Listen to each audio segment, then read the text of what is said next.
Scouting for danger in the big city. This is your look at the Hiya Toys Exquisite Mini Predator 2 Scout Predator.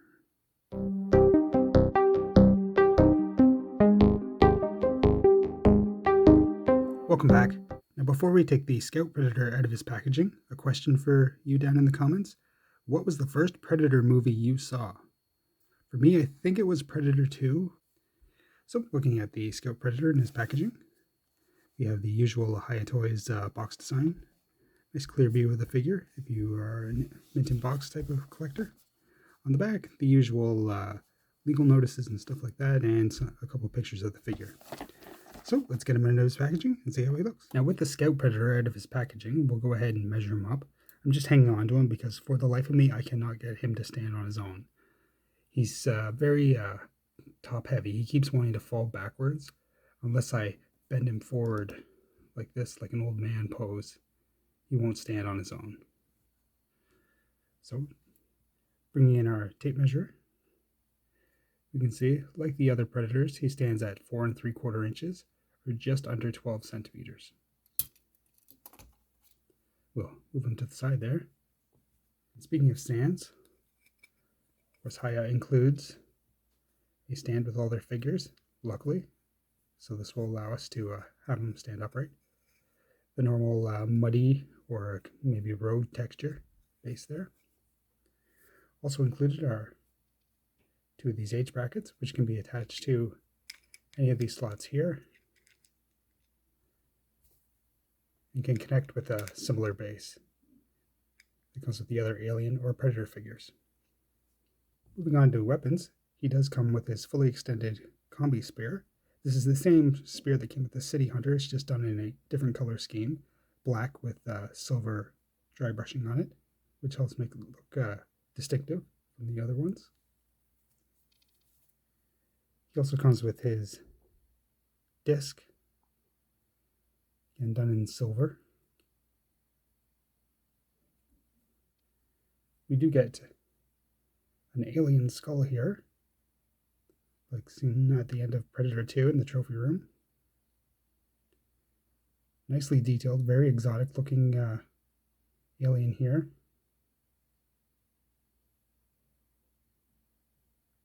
I guess that is its mouth there. Looks like teeth. Be cool to see some of these creatures in the films someday. And as for additional hands, he comes with two open hands, left and right.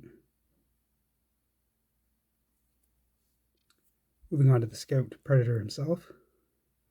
You can see this is a design closer to what we saw with the City Hunter Predator or the Jungle Hunter in the films, not the more exotic looking Predator variants we see with the other Lost Tribe members. We got the big shoulder pad here, sticking up. Not as heavily armored as some of the other ones. Moving in to see his biomask. Nicely detailed. Again, more of a traditional Predator design for it. You can see a little bit of his face there sticking out at the sides. Underneath. On the back, much more armored. I think this is what is dragging him back, the weight of this. It does feel pretty solid.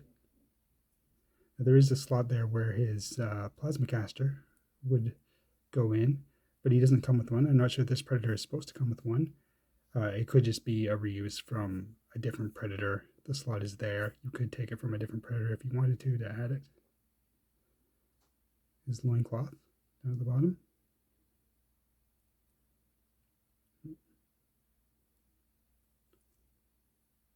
Get to the front here.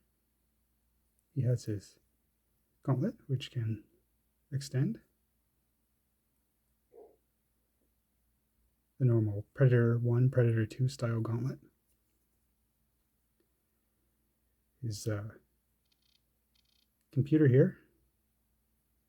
Again, black with silver dry brushing. It doesn't open or anything. Going down to his loincloth, which is a kind of a thick rubber. It does move a little bit. This is a little bit more flexible. The disc can attach there, though it is very difficult to do. It takes a little bit of patience to get it in there, but you can get it in there to stay. Down to the feet. Very well detailed, very cool design for a Predator. Again, more traditional. The colors are more of the brown and the tan instead of the green or the reds we see with some of the other ones, or the gray. So moving on to articulation, and this is the older style of Predator bodies. So it doesn't have the new and improved pins, so you want to be a little bit careful when moving them around. The head is on a ball peg. You can look up that far, but it does have good movement going down. The arms rotate all the way around. He does have a swivel at the bicep. The elbow is a double bend. Nope. Yes, it is. Go that far. The wrist computer, or the forearm here, can swivel. The same on the other side. And the hands are on a ball peg. On my specific figure, this elbow does not bend. I think it might just be paint or something gumming it up. I know it is meant to bend, of course, but I really don't want to force it because it is kind of a fragile figure, and these joints are not as strong as the later Predators. So just be aware of that. Maybe dipping it in some hot water and or using a hairdryer or a heat gun or something might heat it up and allow it to move. The ab crunch, somewhat hindered by the armor on the back. You can go up a little bit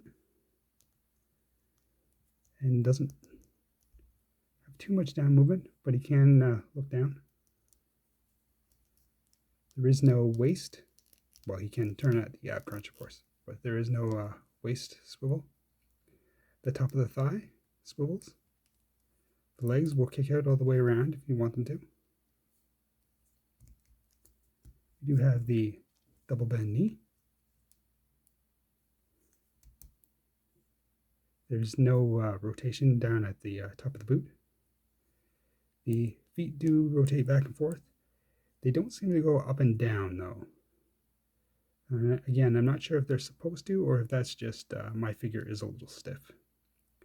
So not the most flexible of Predators. Again, this is an error that's probably specific to mine, or an issue specific to mine.